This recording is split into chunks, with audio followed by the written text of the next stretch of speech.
How do I turn these rotten old wood stairs into these fancy custom stone steps with built-in lighting? Follow along. I'm sharing everything, the tools, the materials, and the exact techniques so you don't mess up your own front porch. First job on the list, the demo. Out with the old rotten wood so we can make room for the new concrete foundation.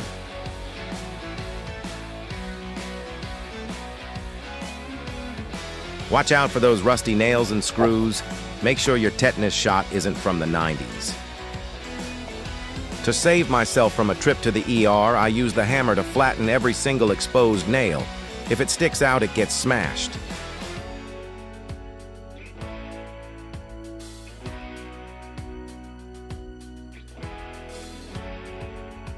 Time to dig. It's never a surprise to find animal nests or a horror movie's worth of bugs under an old wood base. That's a huge reason why I'm done with wood and moving to stone. Surprise number 2, an active irrigation line, sleeving it with this larger PVC pipe. Redoing the plumbing now ensures it flows safely right under the foundation without getting crushed. Surprise never ends. Found these massive concrete footings, but the old wood stairs weren't even sitting on them. Incredible engineering, 10 out of 10. The only thing they actually built solid was this random concrete pad. But of course it's right in my way, so it's still gotta go. Back to the workout. Here's the golden rule. Think ahead and over-prepare your tools. Getting stuck in downtime because you're missing one item is the worst way to waste a Saturday. I'm glad I grabbed this concrete saw. Otherwise, I'd have no choice but to rent a skid steer just to get rid of this stubborn pad. We're cutting this beast down to size. Measure twice, dig once. The math has to be perfect. You need enough depth for a solid concrete base plus the full height of your stone steps. We'll save the math lesson for later because my driveway just got hijacked by a mountain of gravel. The foundation base material is here. This is called 3 4-inch crushed stone. It's the hardscape standard. Make sure it's clean and uniform or your foundation won't last. Now let's do the grand math. From the bottom of our front door all the way down to the pit, we need a total depth of exactly 64.5 inches. That is 8 inches of crushed stone, 6 of concrete pad, 48 for the steps, plus our granite and buffer. A thin leveling layer goes down first. This breaks up the compacted soil and ensures excellent drainage right at the ground zero. Crucial step, setting a 1% slope away from the house. Proper water management is the only thing standing between a perfect stone entrance and winter frost damage. Next, I brought out the plate compactor to lock those stones into the soil. Once that was rock solid, I rolled out a layer of heavy-duty woven geofabric. This isn't your cheap garden weed barrier. This stuff provides structural separation, keeping our gravel from sinking into the dirt over time. Once the fabric was down, I laid out a layer of 2-inch geocell grid. This tech creates a honeycomb effect that locks the stone tightly in place, so they physically cannot shift or migrate under the heavy concrete. Dumped enough stone to fill every single cell, followed by a heavy compaction. This tech locks the stone tightly, creating a bulletproof base layer. But wait, we're not done over-engineering this. On top of the cells, I added another layer of geogrid. This 2D structure uses pure static friction and mechanical interlock to lock the foundation in place horizontally.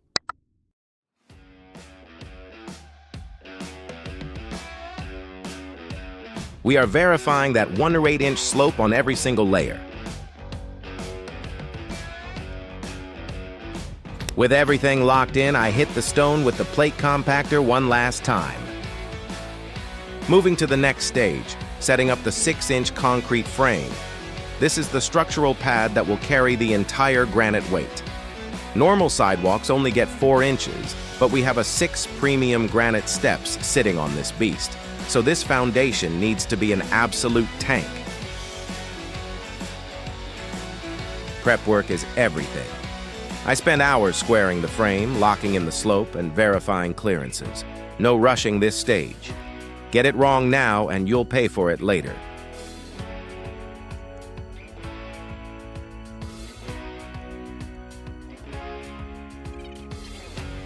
Builder tip: use a laser level. It saves tons of time, eliminates human error, and places your forms in the exact right spot instantly. Forms are locked. Now it's rebar time. Number 4 rebar, tied at 16 inches on center. If you want your concrete to last a lifetime, you don't skimp on the steel. Now for key number 1, we are locking this concrete pad directly to the house foundation. I drilled 5 8-inch holes, blew out every bit of the dust, injected heavy-duty structural anchor glue, and hammered the rebar in. If you skip blowing out the dust, the epoxy won't bond. Do this right, and this pad legally becomes part of the house.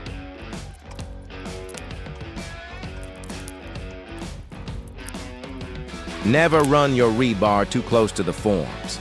I made sure we have a perfect 3-inch clearance all the way around. Without enough concrete covering that steel, it will eventually corrode and shatter your foundation from the inside out. We don't do shortcuts here. Crucial step: using rebar chairs to float the steel. Rebar does absolutely nothing if it sits at the bottom of the pour. Suspending it in the middle guarantees maximum tensile strength. Securing every joint with rebar ties. This turns separate steel bars into a single bulletproof structural net. Final prep checklist: engine oil on the forms. This is the ultimate DIY release agent. It stops the wood from sticking and leaves a perfectly smooth surface after stripping.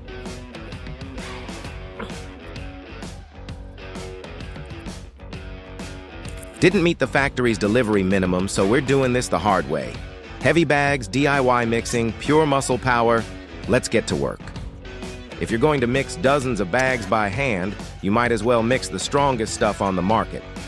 This 5,000 PSI high-strength mix is pure overkill for a doorstep, but it's the only thing I trust under tons of real stone. My back might complain tomorrow, but this concrete never will. Shout out to my boy Vincent. Mixing 4,000 lbs of concrete solo is a death sentence. We teamed up, crushed the 2-ton pour, and locked down this heavy-duty pad. We are officially broken, but this base is unbreakable.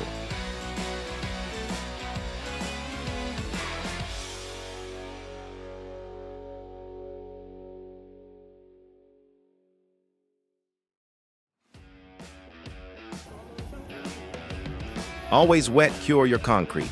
Spraying water for the first few days keeps the hydration process alive, preventing cracks and maximizing structural strength. Don't rush the finish. 1 week of solid curing.